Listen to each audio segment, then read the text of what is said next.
프랑스의 루이비통 본사가 습격당하고 있습니다. 안녕하세요. 유럽 특파원의 DK입니다. 현재 세계에서 가장 부자인 사람이 누구인지 아십니까?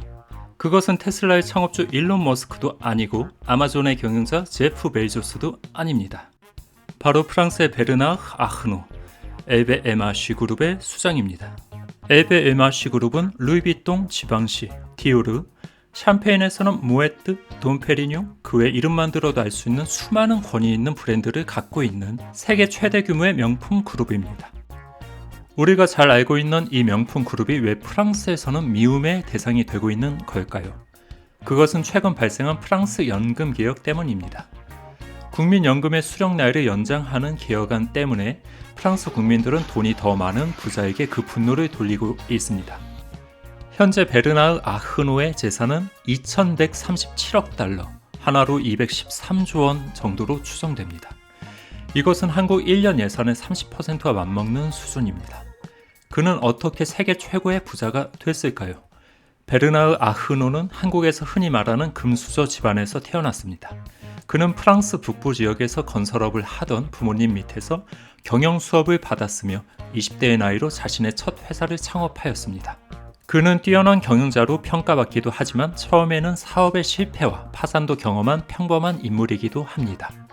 그러나 가족의 재산으로 다시 회생할 수 있는 기회가 항상 있었던 것이 다른 이와 다른 점이죠.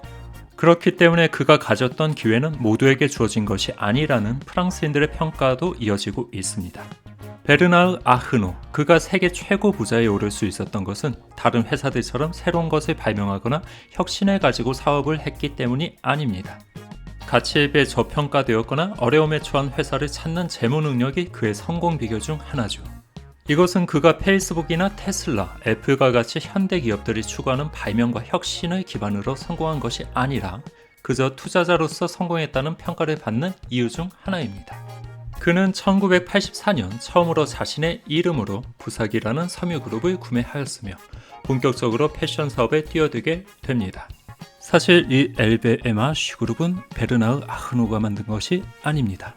이미 루이비통과 모에트 그룹이 합병된 시점에 양쪽 창업자들이 싸우는 것을 기회 삼아 그가 이 그룹의 주식을 사들이고 영향력을 높인 결과 결국 그가 이 그룹의 최고 주주로서 회장에 임명되게 되었죠.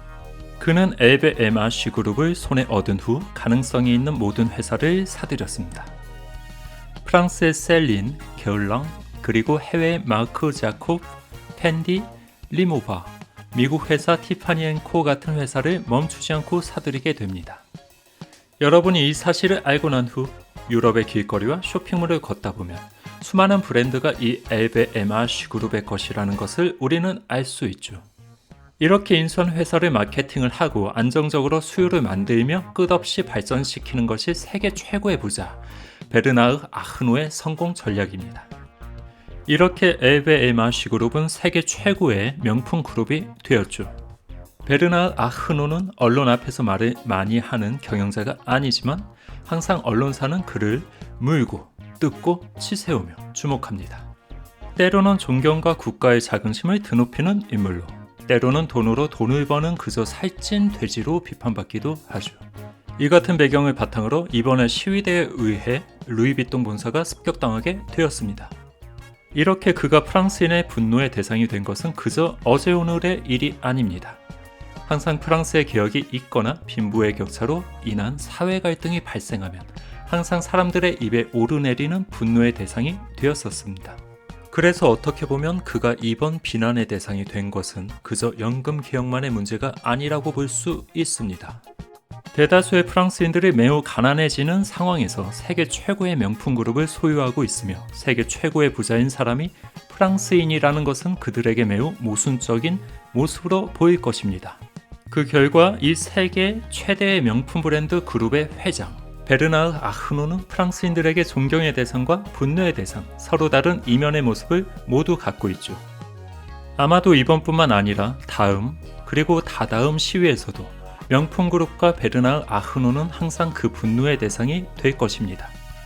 그러면 이 상황을 바라보는 누리꾼들의 생각을 댓글로 한번 확인해 보겠습니다. 침입한 사람들은 분명 처음으로 루이비통을 방문했겠지. 저는 일본인입니다. 프랑스에서 연금 개혁에 반대하는 시위를 볼 때 프랑스인들이 왜 그렇게 화를 내는지 이해할 수 없었어요. 대부분의 일본인은 가능하다면 오래 일하는 것을 좋아하기 때문입니다. 우리에게 이른 미덕이죠. 일종의 자존감이며 그것으로 사회에 봉사합니다. 일본에서는 연금을 받기 시작하는 나이를 60세부터 75세까지 선택할 수 있어요. 기간에 따라 연금 수령 금액이 달라지지만 물론 수령 연도가 늦어질수록 금액이 높아집니다. 일본에서 정년 문제가 있는 것을 본 적이 없어요. 독일에서는 이미 67세로 퇴직 나이를 올렸고 아무도 신경 쓰지 않습니다. 프랑스인과 영국인의 차이점은 영국인은 공경에 처하면 이를 받아들이는 반면 프랑스인은 훨씬 더 격동적으로 된다는 거야. 세계에서 최고로 옷 잘 입은 시위대. 이제 더 이상 연금만의 문제가 아니야. 모든 시스템은 썩었고 강제적인 시장 경제를 가진 유럽연합과 각종 민영화의 그 문제의 근원이 있어. 프랑스인들은 영국인들처럼 되고 싶어 하지 않는 거야. 프랑스 내에서는 이 사건을 크게 다루고 있지 않으며 루이비통은 세계적인 명품 브랜드답게 해외 방송사들에게 더 관심을 받고 있는 것을 볼 수 있었습니다. 어떻게 보셨나요? 한국에도 개인 자산이 1조에서 10조가량 있는 부자들이 29명이나 있습니다. 국민 세금과 연금에 관련된 상황이 발생했을 때 우리와 그들이 상황을 바라보는 관점과 해결책을 찾는 생각의 가치관은 너무나도 다르다는 것이 느껴집니다. 그러나 이것 하나만은 확실합니다. 국민들에게 경제적인 사회 문제가 생겼을 때 세계 최고의 부자가 자국에 있다는 것은 많은 이들에게 큰 괴리감을 가져다 줄 것입니다. 여러분의 생각을 댓글로 남겨주세요. 지금까지 유럽 특파원의 TK였습니다.